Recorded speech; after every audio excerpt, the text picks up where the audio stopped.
has $2 billion. Hook a brother up. Dude, what are you doing? Man, Powerball, dude. $2 billion.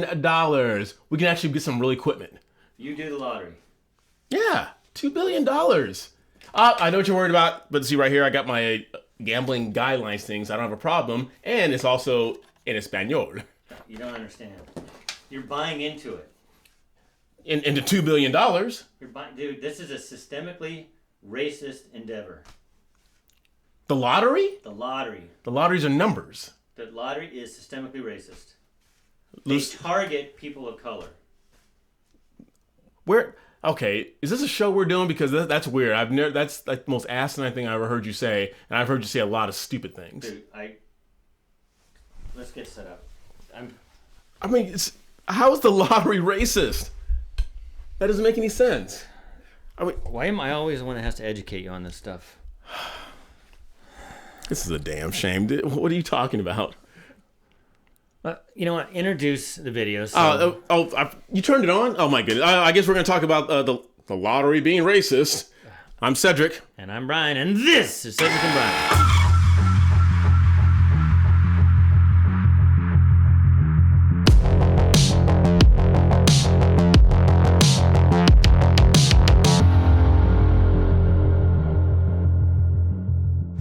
The lottery, played by millions of people countrywide, and you're saying that it's systemically racist. Look at the headlines. Lottery accused of systemic racism after massive Powerball payout. Oh, dang. I've already missed it. You already missed that. No one ever tells me. Oh, sure. Well, it's still millions, I'm sure.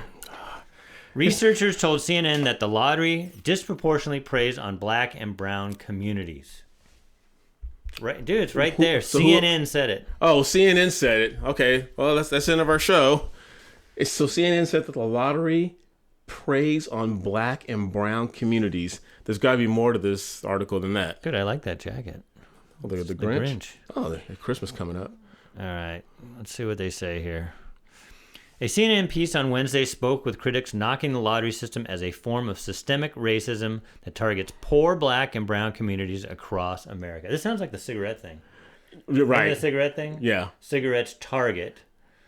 Of course, with the cigarette thing, I always fought back because are they actually going and putting cigarettes in black and brown people's mouths? Well, then again, I'll get yelled at if I say it's a choice. You put the cigarette in your mouth, but I don't want to say that because I'll get a lot of hate in the comment section if I make that comment. But when it comes to this, the largest Powerball jackpot lottery ticket ever was recently sold in Altadena, California. That's a few miles from us. I know, it's right up the road. My cousin lives there. I was kind of hoping he won. Right. He didn't. With one lucky resident winning historic $2 billion. The odds were 1 in 292.2 million to 1. One person won $2.2 billion. Yep. You take $900 million in taxes, you're still a billionaire. I know. You go from struggling to pay the bills to Elon Musk status overnight. I know. But it's not fair because researchers told CNN that despite the extremely low chance of winning, state lotteries still aggressively market the lottery and sell tickets to low-income communities at higher rates, thus misleading Americans to believe it will help them quickly generate wealth. I think they're calling black and brown people stupid. That's exactly what they're saying because I know white people who have played the lottery. I don't think it's a systemically racist thing. I think it's people who, you know what it is? I also know white people that live in poor areas.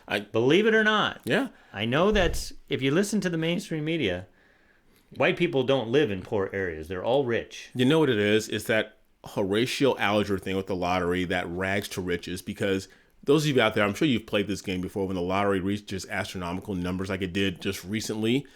Some of the best things to do is around the office talk about what would you do if? Yeah. And I think that's a conversation had by everybody. Yeah. I'd pay off my bills. I'd set up a trust fund for my grandkids. I would go on more vacations. But I think and here's the thing, it's dreaming without having to put in the work. But I want to see what their logic is here because this... Okay. If you didn't realize at the beginning, I was joking, obviously, when I was asking Cedric. You drink Coca-Cola? Yeah, this is you can see the maraschino cherry in there, so you can guess what this is. I know there's no orange peel on top. I didn't have any oranges. Wow. So, you want to read this here, or you got it? I got it.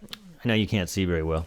These communities are disproportionately made up of black and brown people. Critics say that the consequences is that the marginalized people, that word marginalized again, will be driven into deeper debt by a system that is transferring wealth out of their communities, says CNN. Again, are they telling these people they should go play, or are they just opening it up in areas? And we live in middle class America, right? You call this middle class America. Right. There's really rich. I mean, I go up to the street mile. from here. There's 5-acre lots with 12,000 square foot houses. Right. Then you go down by the freeway, like most cities, and then you've got apartments and lower. Guess what? They sell lotto tickets in every area. I don't care. You go into any gas station or a Quickie Mart is that from The Simpsons? Yeah. Or a Quickie Mart. There is a lottery kiosk there waiting for people to be sold. No matter if you're in Beverly Hills or if you're in Compton, no matter where you are, they are selling lottery tickets. And it's up to the individual. It's up to choice. And I know I shouldn't say that. As to whether or not you go in there and pay for your tank of gas. And I think we've all done it just for the fun and games of like, hey, let me get a lottery ticket for tonight. Well, let's flip the script, because this is what I like to do with these type of scenarios, these type of people, these reporters at CNN. What if you took all of the lottery ticket places that you can buy lottery tickets out of the black and brown areas? What would they say then? You're depriving these people. Them. Now you're not giving them a chance to get that American dream, right? Yes. Now, you're damned if you do, and you're damned if you don't. I don't know if there's more liquor stores, things of that nature in black and brown communities, like there's more Planned Parenthood centers and things like that. But then again, I still come back to the point where the choice is yours. Well, you don't have to go in those places. But there's a why. I mean, you got to go back to the why. Why are those places there? Remember, we're in a capitalistic society. It's because they think they can make money there. That's it. There's gas stations there because people need gas. There's liquor store because people want to buy alcohol there. But guess what? They sell liquor.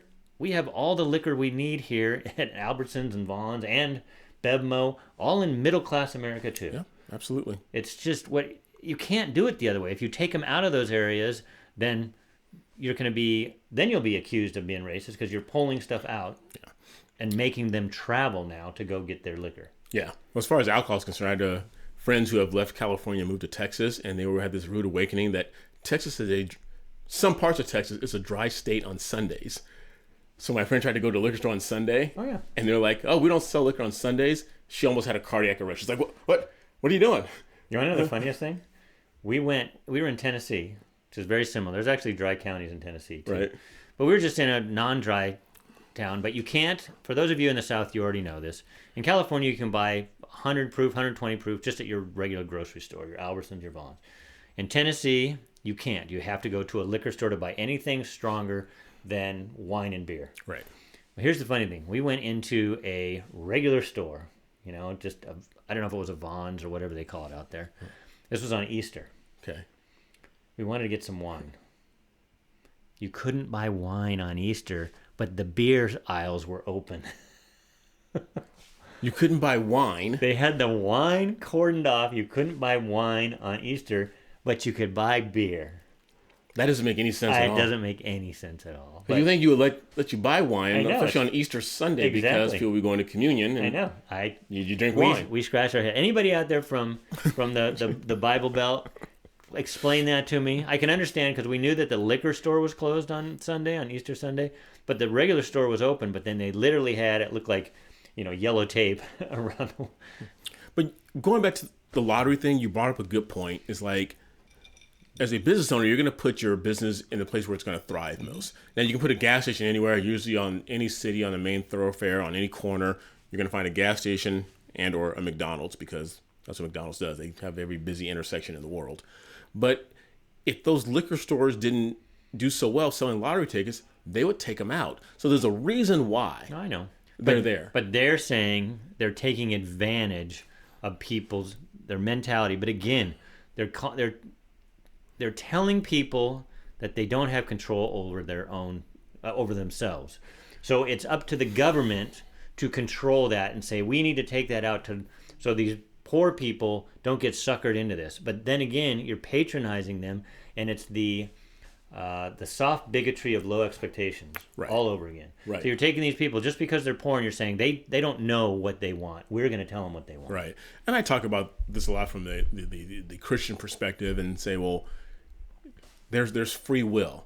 There's always going to be temptation around you, no matter what you do, whether it be sexual temptation or alcohol or drugs or gambling. That's going to be around you, whether you're a multi-billionaire like an Oprah or an Elon Musk, or if you're down in the dumps, someone who lives in Appalachia or in Compton or Watts. Bottom line, it comes down to you saying, you know what, I see the temptation, and now I have two choices, either to go through with the temptation or to walk away from it. And everyone has that choice, regardless of their socioeconomic status. It's all part of freedom. There's no perfect system. No. Capitalism isn't a perfect system, but capitalism gives you the most, if you run capitalism right, it gives you the most amount of freedom because you take your dollars and you put them where you want. If those people want to put them in a lottery ticket, even though, like it said up there, their chances of winning were 1 in 292 billion. You know what those people heard, though? You said 1 in 292 billion. They just heard the They heard, billion. I have a chance. Yeah, exactly. But again, you can't take that away from people just because you think it's not good for them. Now, if we want to get rid of the whole lottery system, that's a whole nother thing. If you want to say, just like gambling, and you can have this conversation and this debate with gambling, we don't think for society gambling is good. We should take it out. And then that's something that people in a free society, in our type of society, should vote on, like we did. Mm-hmm. We voted on some gambling propositions. And people make the decision if they want to keep it or not. But if it is legal and it's there, you can't just tell a segment of the population, you can't do it because it's not good for you. You really don't have the money for it. Let these middle class and rich people play it, but you shouldn't.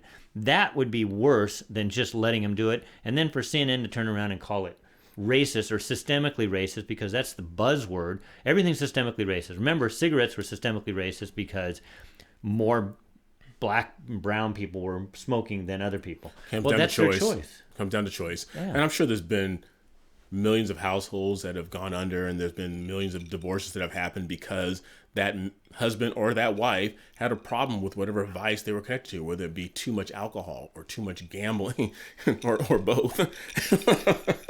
But it's like you can't, and like Brian said, you can't take that away from people. You have to say, you know what, and it's funny that I saw this. Unless you take it away from everybody, regardless of socioeconomic and skin color. Right. You can't just take it away from a segment because you think it's targeting them. Right.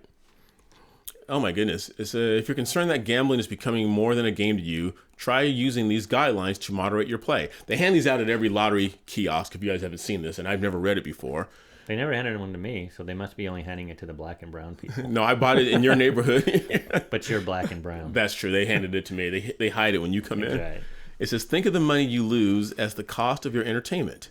If that's, you have a problem. Yeah. Set a dollar limit and stick to it. Don't borrow money to gamble. If you're borrowing money to gamble, you're in trouble. You might have a problem. Don't use gambling as a way to cope with emotional or physical pain when you can drink. And know the warning signs of problem gambling.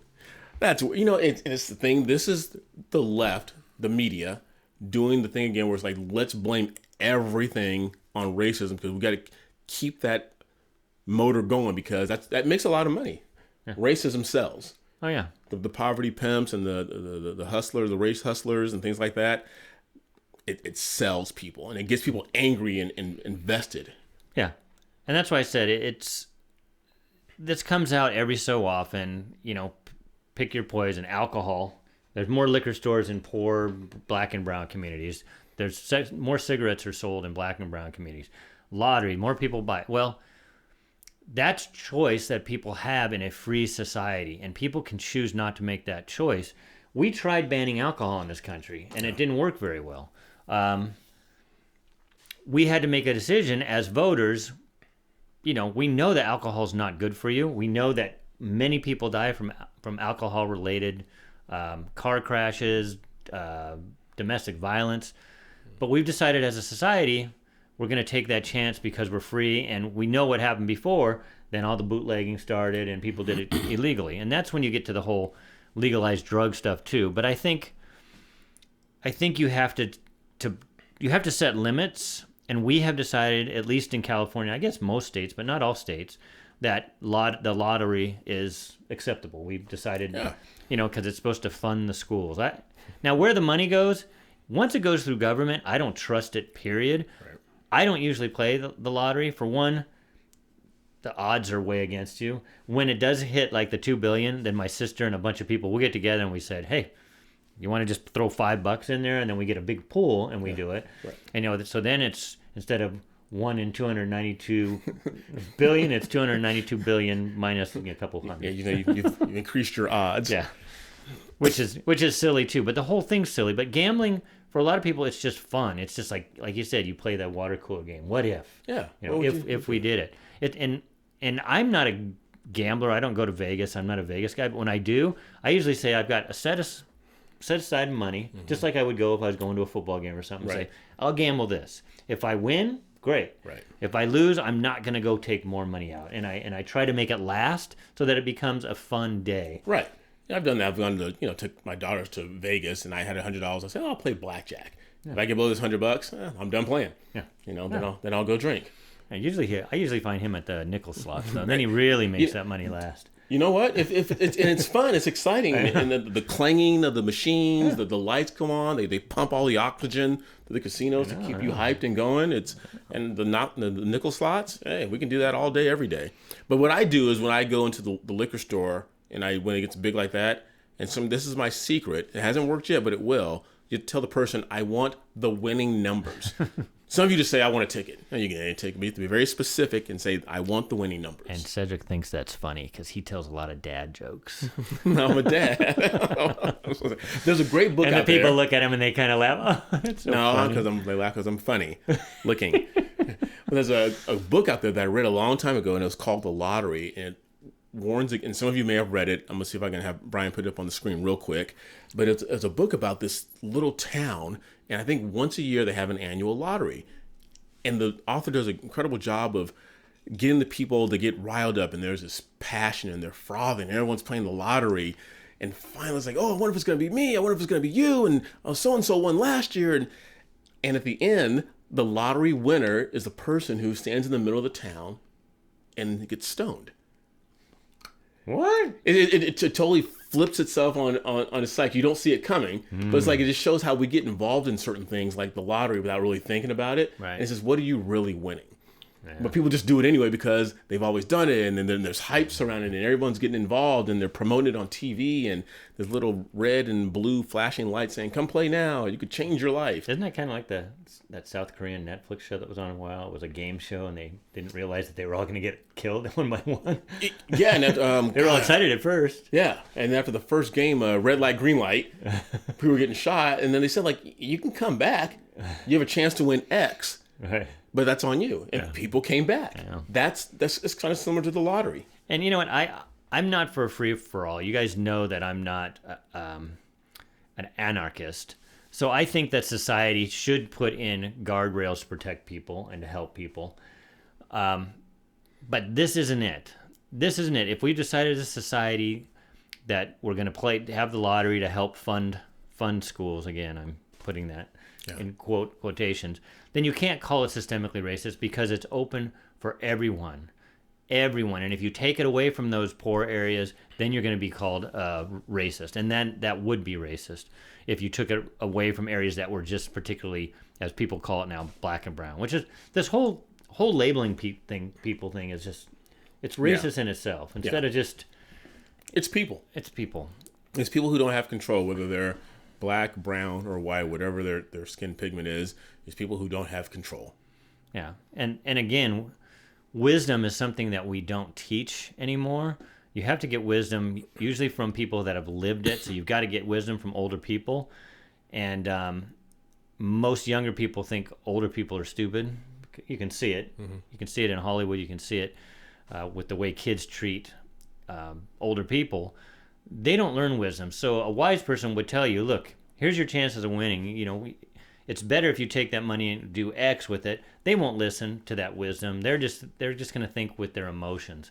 And unfortunately, that's what everybody does these days and plays on people's emotion. And that's why We didn't get the red wave we wanted. But anyway, I digress. Well, what a lot of people do, like Brian was just saying, is that someone like Brian will tell a young kid, well, your chances are 1 in 292 million? Billion. 1 in 292 billion. And a young person can read that and say, okay, I understand that. That's knowledge. Mm-hmm. The wisdom doesn't come in until you've mortgaged your house, or you've spent your rent payment, or you spent your car payment buying lottery tickets, right. And then that kicks you in the butt. Yeah. And now it's like, okay, now it resonates with me. Now the wisdom is coming in because I've experienced it and I've lived through it, because there's millions of people out there who have knowledge. Right. What you do with it, that translates into wisdom. And I know what they would say, playing devil's advocate here, is what they're trying to say is, if somebody that lives in Beverly Hills spends $10 on a lottery ticket and somebody in Skid Row spends $10 on a lottery ticket, it's completely different things, because that's nothing to the millionaire, and that may be the next week's groceries for the person on Skid Row. But again, that is a choice. Yeah. They have to have the knowledge and the wisdom to know, I should only spend X amount of my money on this. So maybe that person should just go in and spend $1 on it, and not spend their whole $100 check that they got from the government. Absolutely. I agree. I threw that in there, didn't I? Yes, absolutely. Good job. Well, I'm sure people do that, right? Yeah. They take their welfare checks and buy lottery tickets. Absolutely. Yeah. So, again, you can't have a free society with having some things that aren't situated perfectly across all socioeconomic systems, because we have freedom here and we have freedom of choice. And it's not racist to put something out there, and if people make the decision to do it, that's not racist, and you can't keep calling it systemic racism. It doesn't work. Now it's white noise. We hear systemic racism. We don't hear it anymore. Yeah, nothing worse than white noise. Wow. Just going on and on and on, right. Droning over and over again. Looking for a comment.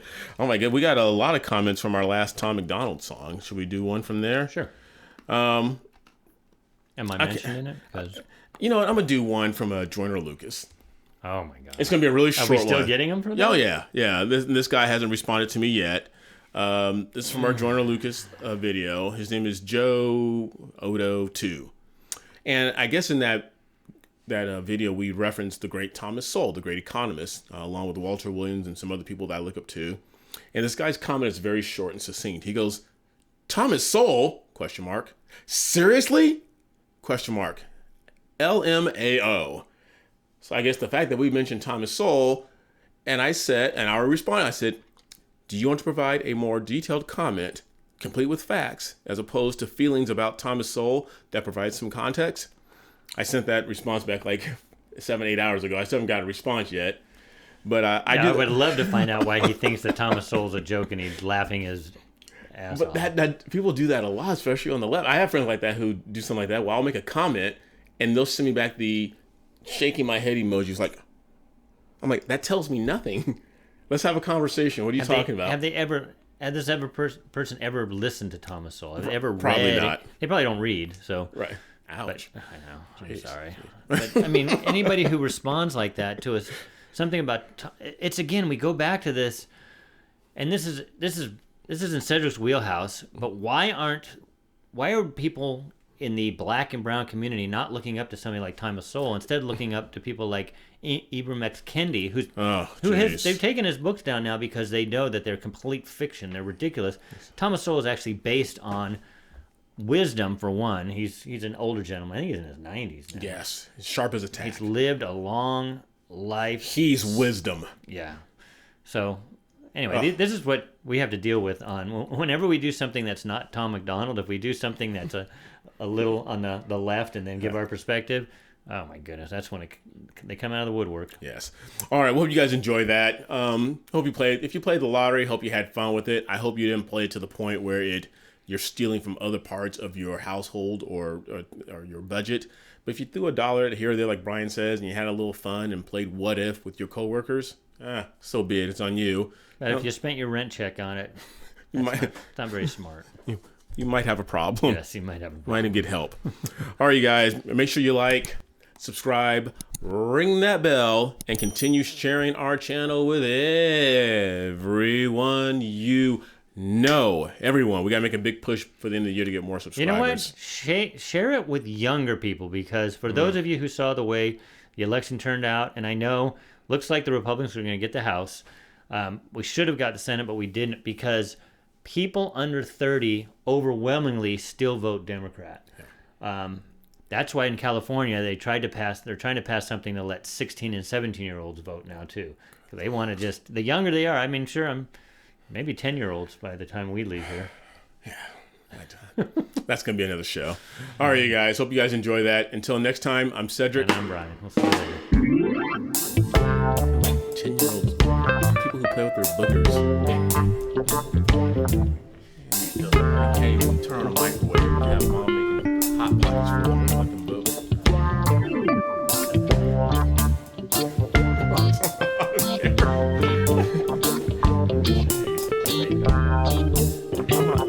I'm her son and millions of other